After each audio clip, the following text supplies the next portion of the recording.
Hello, Opening Pathways viewer. This is Tom Lenoble. I am so glad you're here with us today, and I'm excited today. I have Paul Doherty today, and he's an award-winning architect and the president CEO of the Digit Group. We're going to learn a lot from Paul today. Paul, hello. Hello, Tom. Thank you for inviting me here and welcome to all the listeners. Yes, it's great for you to have you here with me today. I am interested in knowing what sparked your idea to start your company. Huh. I think some things are just naturally happen, right? Because I think you learn a lot when you're first starting out and you watch and you observe and you're like, And, I was then working early in my career for Fortune 500 companies, being part of the big machine. And I think there's some people that are just born entrepreneurs, rather than, taking courses and things like that. There's like this inner tuning fork that I find that goes off in me. And more times than not, it's the right approach and the right way to go. Um, I had been doing work study with IBM in school because I take one semester off, go back and start finishing up your study. So it took me a little bit longer to get my degree.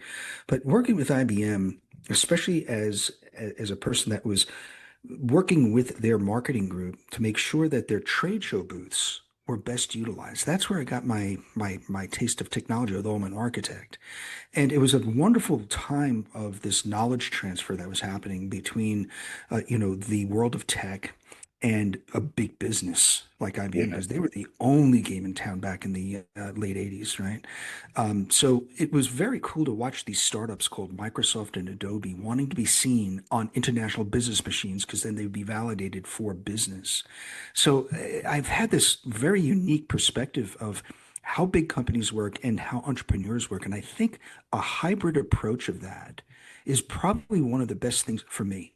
For me, Good, good. I I think love the idea of the tuning fork.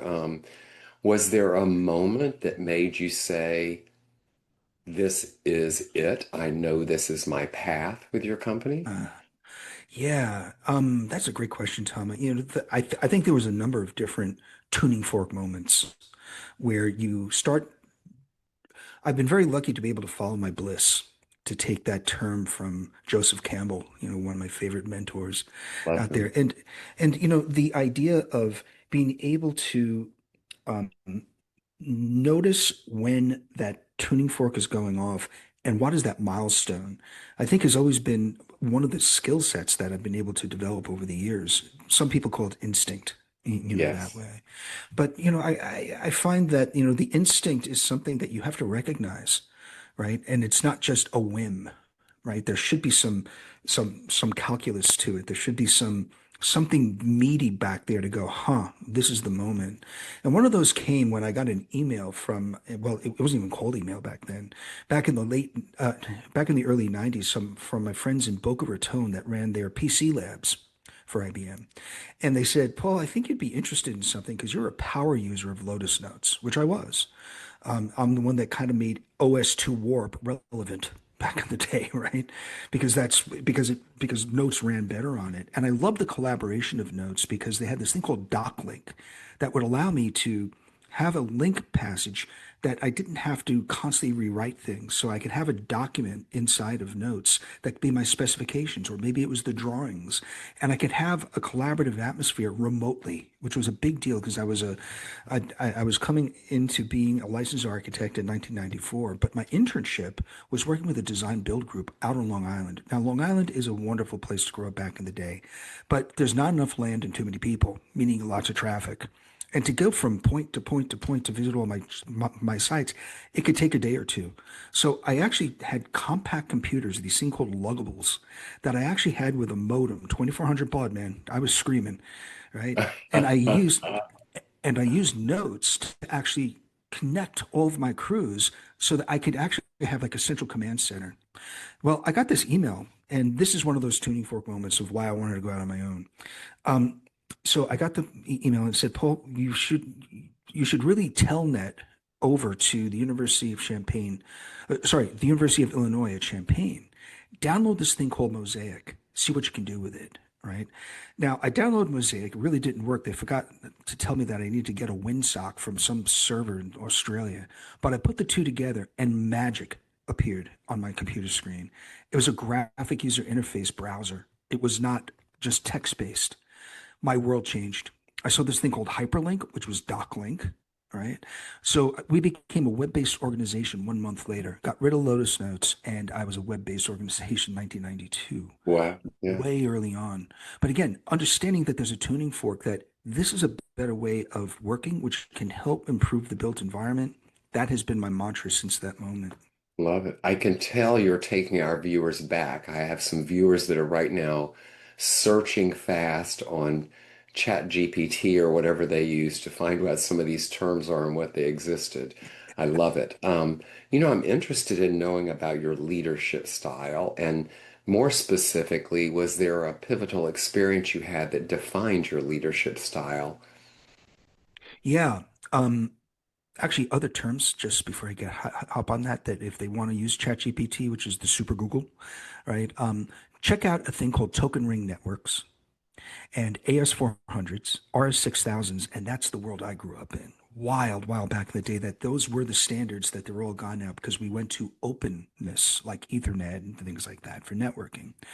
So that led me to, understanding that I had something to say. But the thing was, I was trying to express it in a way that was just very factual, right? I'm not trying to, it wasn't about me, it was about the idea. And that led to me writing a book in 1996 called Cyberplaces, because I was sick of the word cyberspace because people don't like space. I mean, it's remote. We don't know much about it. It's lonely. So I'm an architect. I create a sense of place. So I thought that cyber places were places that you could actually go to, which we know now as virtual worlds, right? Being able to go there, feel comfortable, understand that there's new user interfaces with our new medium of today, which is the avatar. It's not a mouse, right? How do you start to interface with data that has meaning to you at that moment in time? So I wrote a book about that, 1996, all the way back then, which was how to use the internet for the built environment. Architects, engineers, contractors, subcontractors, building product manufacturers, facility managers. We have a very, very broad industry. And what was interesting was how I was talking about this thing called a web browser when people thought that AOL and CompuServe was the internet back then. And I needed to have this style to say, I need to start breaking down tech, not to make myself look like I know everything, right? Really talking deep in tech, because I would lose so many people. But how can I interpret what the result should be of what your expectations are? And that's where analogies came into play, and breaking down technology to make it easy for people to understand, such as on this particular Zoom call, there's a lot of technology going on, peer-to-peer technology, lots of things with the internet, the video streaming, our audio. There's so much tech in the back end. Do you and I care about that? We care about our conversation. That is where my We big want it breakthrough to came. work. And communicate, right? I mean, so my job as an architect, back in the day, I'm now an owner, but uh, world of serving the owner is to describe the design intent of what the outcome should be to a builder. And I'm finding that, with the technologies that are maturing in the world of what we used to call communications, right? ICT, information communications technologies, it's blurring. It's blurring. I have, an iPhone. Why do they call it a phone? Right? I hardly ever use it to talk on the phone. Maybe a WhatsApp call every once in a while, or a Zoom call if you want to call that a phone call. But our traditional way of working is blurred, and the acceleration and the velocity of that, it can unnerve some people, and there's other people who are like, woohoo, let's go, right? And I need to talk throughout that spectrum. Because in my industry, there are people that drive Ford F-150s that have a phone, but they usually use it to call up their wife that they're coming home, or they get where they're going to work the next day, or they're doing like fan duels, right? That's their level of tech. So I've learned in a leadership style that you should never assume that everyone is at peak level. Come from and don't talk down to people either. Inspire them to actually work up to what their potential is and show them. that I almost feel like I'm the one in the industry that sticks my toe in the words to see what the temperature is, and then I say, "It's okay, guys, come on." Got it, got it. I love this idea that's so basic of remembering to treat people and respect people and talk with people and not assume is really a wonderful thing we all need to remember. Tell me, did you have great mentors? Oh boy. Some mentors were actually not alive either, because I'd learned from what they left behind with their different medium.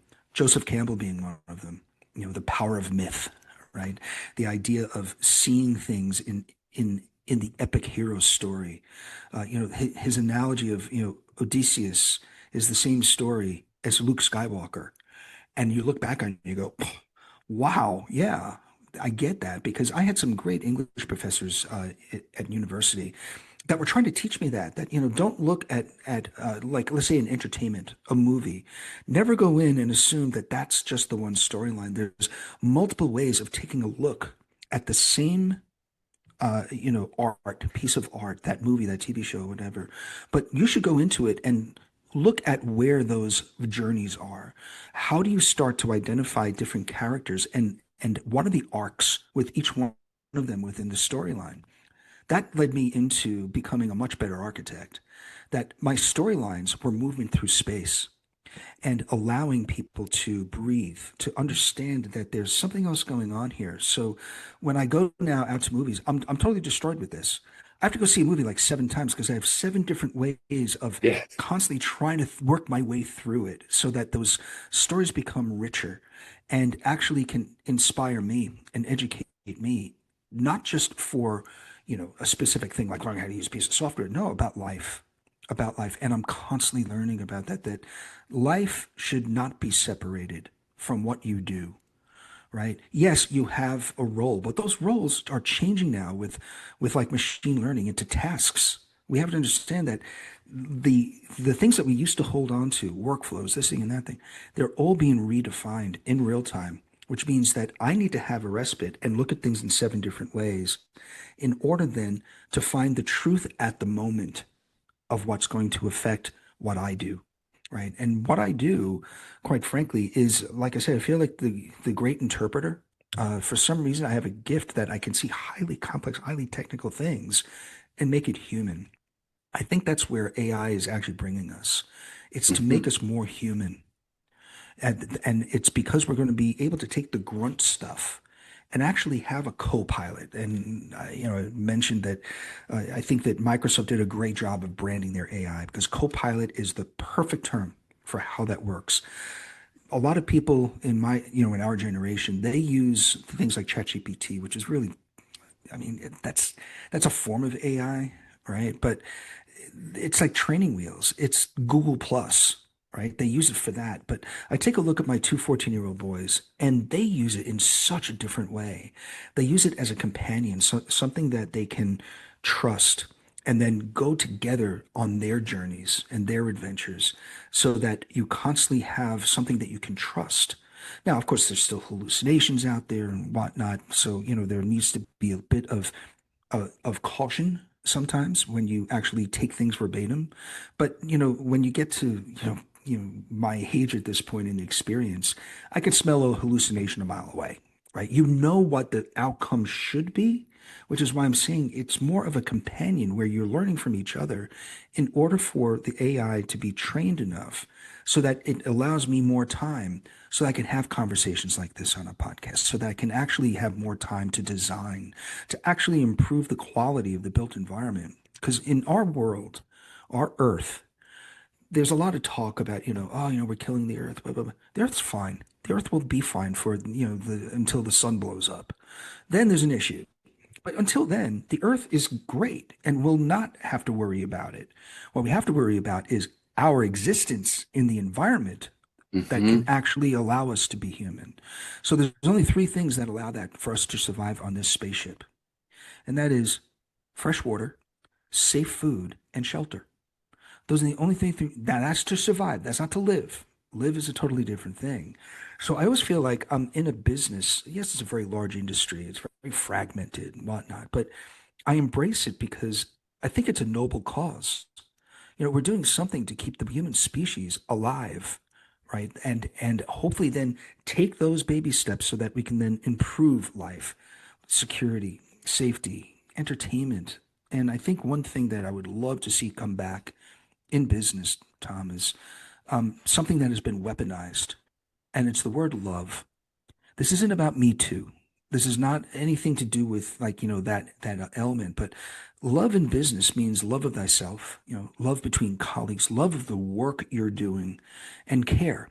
It doesn't matter like what Dr. Martin Luther King said, it doesn't matter what level you're at. Even if you're a janitor, sweep that floor as if your life depended on it. Love what you do. And I'm hoping that, with the time that's going to be given to us, which is the greatest gift of all, is It time, is. It is. that AI can actually then allow us to use that time for good, not just, oh, good, I've more time to do fan duels or whatever, right? Which is cool, but can we really utilize that time because it is a gift to really meaningfully use it Yeah. and actually create ourselves, which is why I say I think we're going to be more human because of it. Yeah. One of my favorite taglines is love is the answer. I love thinking about love. It's so important in this world today. I'm interested to know how you balance.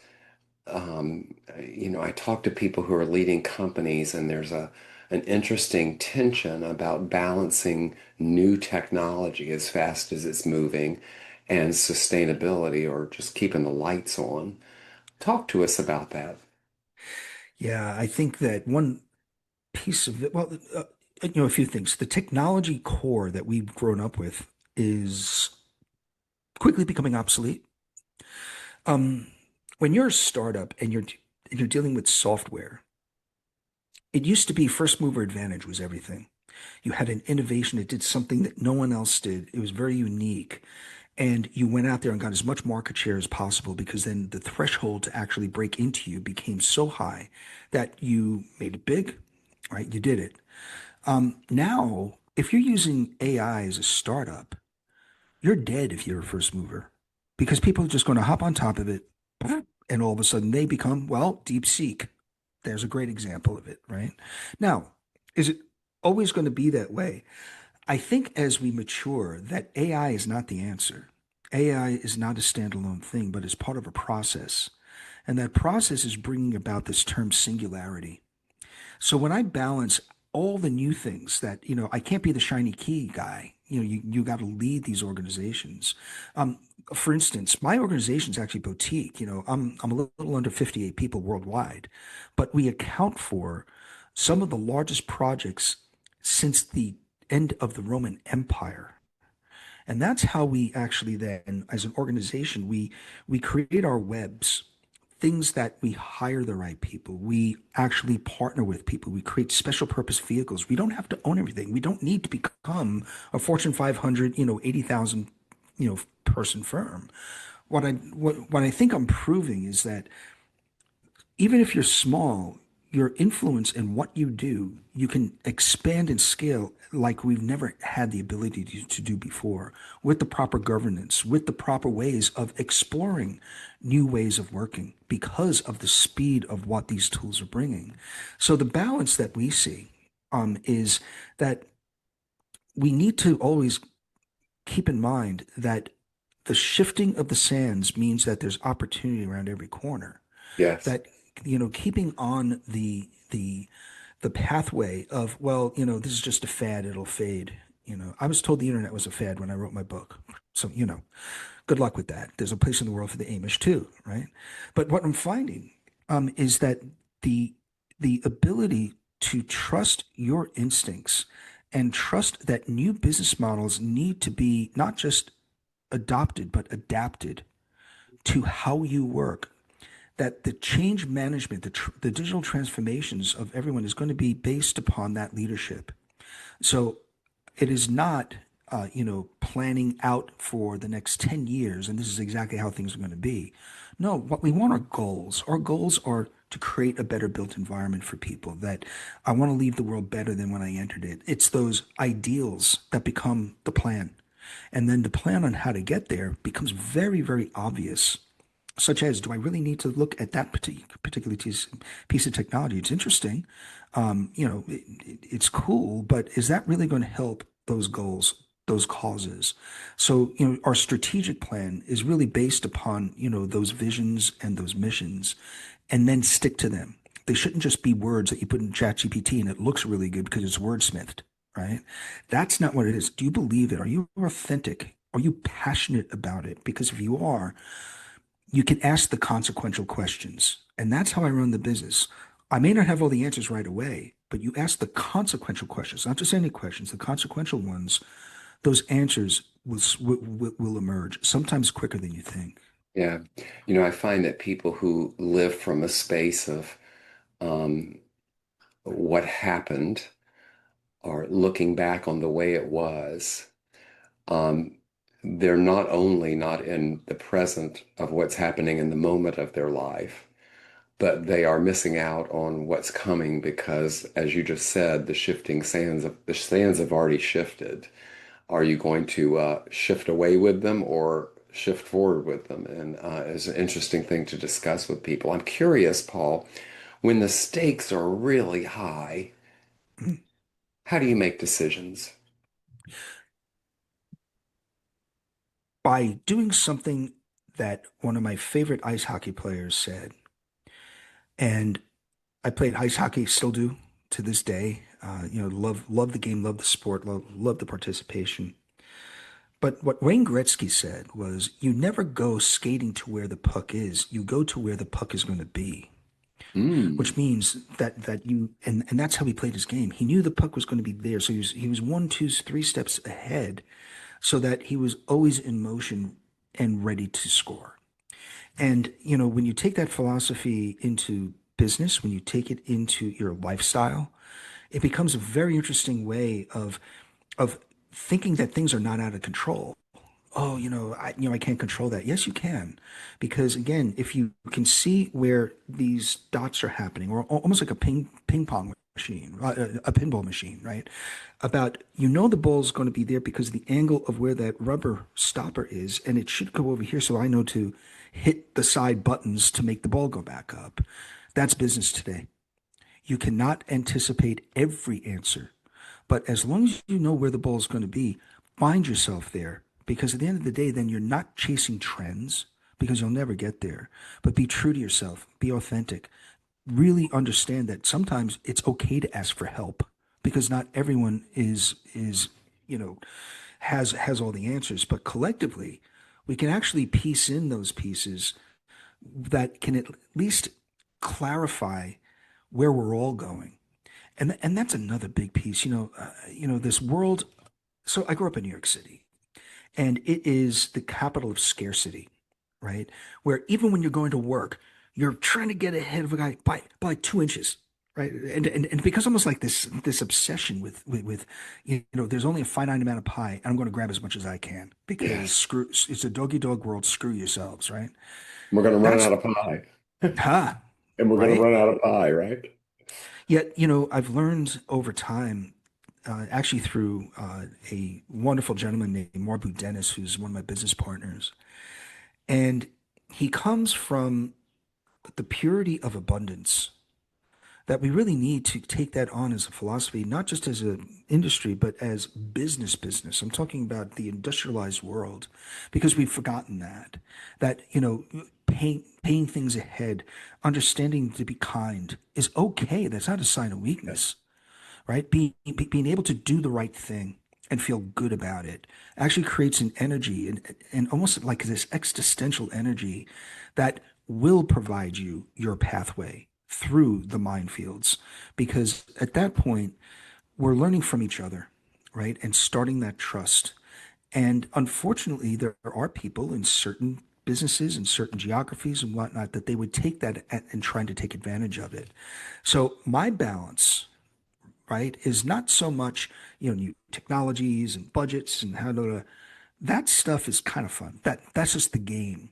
But the real thing, like what I talked about earlier about having those horizon line goals, comes down to abundance and understanding that if someone's going to screw you, let them. But at the end of the day, things come around, Yes, right? they And do. at the and we're not going to do that again. And it provides a purity, it provides a way of of having, well, like we mentioned before, if you have a goal of love, right? And the love of the earth, the love of environment, the love of your children, your family, whatever that is, and what you're doing. I bound out of bed every morning, Tom. Because why? Because noble cause, right? There's a lot of work to be done. Um, I can now sniff, a skunk a mile away, so I don't Yes. bother getting into it. So the abundance model works there. It kind of shields you from the jerks out there, and there's plenty of them. But, I find that it also then attracts the right type of people with you so that it's like forming a tribe, right? And you are almost invincible at that point because you're doing the right thing. And guess what happens? The business model changes. It's not just capitalism, it's abundant capitalism, which means that it's shared much more equitably. It's shared in a Yes. way that has meaning, right? And I'm also a big fan that, we're only as strong as our weakest link, which means that you cannot throw the baby out with the bathwater. You can't just ignore those things because we're a community. I don't care how small or big you are in that community. And it's up to us. We have a responsibility then to ensure, like when I design these cities, I have to take every socioeconomic class into consideration. So do I create the poor section? No, no, no, no. What I do is I spend more design there. Why? Because they need to be inspired. They have Yes. been living in a world that is suffering. Why is that? Now that's not to say that you just use like a socialist model and say, well, everything's got to be equally distributed. No, you give everyone a chance in an environment to rise to their level of Yes. whatever that is, right? And empower them so that the janitor that's sweeping that floor feels proud about what he's doing, right? And I people th- do rise. they do. People do Uh, rise when given the opportunity. yeah, Marbo and I have we have a wonderful philosophy about elevated business. And it is about that. And we actually work with senior leadership all around the world, from the Middle East with our relationship in with the ruling families in the UAE and Qatar, in Saudi, my relationship in with the Chinese Communist Party in China, working with the Australian government, the New Zealand government, Canadian government, all around the UK, Ireland, which is my heritage. And here in the U.S., I've been involved with the highest levels at the White House since Obama's first administration and all the way to today. So I'm an equal opportunity. How do you call that? I'm equal opportunity. I'm not political, right? Yes. Because there's things beyond politics that are even bigger. You have to know how the game's played inside the Beltway. You can't be stupid, but like in hockey, if I know the anticipation that this goon is going to try and hit me once I hit the blue line, guess what? Don't go to the blue line. Don't go to the blue line. Yes, yes, yes. What's the boldest vision for your company in the next 5 years? Next 5 years, that we will create a new economic model for the design and build industry that will take into account the technologies of today so that we learn the behaviors of tomorrow. Meaning that we are looking at the contracts, the majority of contracts that are used in the United States. That's the reason why we have general contractors, because we're all about contracts in our industry. That we're going to be shifting them from PDF and paper into the Ethereum blockchain. We're creating smart contracts that then also become not just agreements, but transactionable elements because Ethereum at its finest is a general ledger. So by taking into account that we can actually create wealth and a good quality product on trusted data, this means what that I mentioned before that AI by itself is kind of dumb, right? But because you have bad data flowing through it. But if you can actually take not large language models, but expert language models and define what those best practices are, what those good data points are based upon smart contracts because it's immutable data. And you can look back to all the transactions that happen within that general ledger. We now have a new way of of not only trusting data, but we're going to be able to filter out the bad data, which means that all of a sudden we have new tools along with a new economic model that we're not talking about just sending off, like an architectural fees based on a project on an hourly basis. No, no, no, no. What we're able to do is take the back end of that system. We're calling it building elixir. And what we're able to do then is say all invoices for these 1.2 million projects that the American Institute of Architects contract documents use. So we're going to be taking that uh, the to the blockchain. What happens then is that we no longer have to charge hourly rates because at the end of the day, I'm getting paid by the project on a transactional basis. And those transactions then can turn into project coins, meaning that when you issue the AIA contract, it comes with a sanctioned cryptocurrency coin. That cryptocurrency coin is tied to the value of the real estate you're working on. Now things get interesting. Real estate backed cryptocurrency. We're not talking about Bitcoin, which are tulips in Holland, right? We're talking about things that actually have intrinsic value. So as we're working as a company, as we implement these into our projects, what I'm looking at is a transformational way for people to make the money that they earn. It's a transparent process because it's open book, because it's on the blockchain. Finance, insurance, surety love it because they can see ahead of time if a project's starting to go sideways or not, because they can watch how the flow of information and the flow of money is happening. The owners love it because they can see exactly where the money is being spent. The general contractors love it because they're taking all of that payment and all that stuff that they usually have to do off their overhead. And things are run through a blockchain, AI driven, data driven, human centric digital twin. That is the Fascinating, vision. Paul. So, Fascinating. we're calling that our version of singularity. I love this. I have to ask you this question. What are you most hopeful about in the world today? Two things, three things. I'm hopeful that watching this latest generation maturing into young adulthood is they are very intelligent. They are curious. They also are not, they don't do stupid things, right? I remember the late 1960s, I was like turning like 8, 9, 10 years old, right? And people had freedom and they went off and they did crazy stuff, the hippies, and this thing and that thing. Fast forward to, I'd say about 20 years ago or so, we got emancipated with the internet, right? In a meaningful way, where, you know, my my mom from Ireland, who's 83 now, even understands it, right? But the freedom of that was like the freedom from society's shackles back in the late 1960s, that we didn't have to do it the way our parents did it, right? And blah blah blah. But Yes. then drug use came in and yada yada yada, and kind of clouded. Is this really a good thing or not? But anyway, bottom line was it was emancipated freedom, right? Which then reverberated back then to almost repeat itself. Late 90s into the 2000s, the internet starting to mature, blah blah blah blah, and we did a lot of stupid things, such as giving up our rights to our own data, right? We just gave it away. And now look what's happened, right? I mean, did TikTok really need to happen, right? And here we go. It grew out of all this stuff, right? But at the end of the day, my hope is that saner minds are actually coming up through the younger ranks, all right?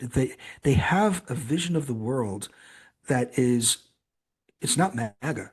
It's not that conservative right wing craziness, but there's a more stable way of saying there's a better way of doing this, and we're going to figure it out because we're using the tools that we use. I love the name of an album from the 70s by The Who called The Kids Are All Right. And that's my Yes. greatest hope. The kids are all right. They're just doing it Yeah. different, like from my generation, right? Which It's is, yes. we're just using different tools, but we're going to be okay because you are the immigrants now because you're heading out. We're heading in and we're the natives and we're going to create our environment. I love that because the environment that I'm seeing, this new medium, is a hybrid. It's both a digital world and a physical world.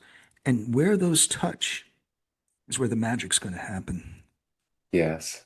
I've had the good fortune of working with a number of generations and even more recently at Facebook with the millennials, Gen Y, and I do a lot of work with Gen Z today. And one thing I notice that repeats itself is as people are growing up and new generations, they get labeled as lazy or not engaged or whatever it is. And I look back on remembering I was called the same thing. And at the core to me is I think that we have a responsibility to share and to educate and to listen and to guide and to allow people just like we did to find their way. And it's so important that we never forget that. Paul, we're going to have a part two to this discussion, but I have one more question for you today um, that I just can't wait to ask you. If your younger self were listening to this podcast, what would you say to them? Why did you take so long? For real, I sometimes have an unrealistic view of how come other people aren't seeing what I'm seeing, right? And those visions of going, well, yeah, A to B, this goes to this because that's my storytelling, right? Is to create the future, right? It's up to us, right? And I think I would also say to myself, stop waiting for permission to be successful. Just go out and be successful. Oh, be successful, yes. Paul, Just do that. I think we're going to have to add futurist to your list of accolades here. Today, viewers, I've had Paul Doherty with me. He's an award-winning architect, the president and CEO of the Digit Group, and you can hear many things here. I encourage you to listen to this podcast more than once. Were many, not only pearls of wisdom, but things to make us reflect and think about the future. Paul, thank you so much for being with me today. Thank you, Tom. And to my viewers, thank you for being on Opening Pathways today, and I'll see you next time.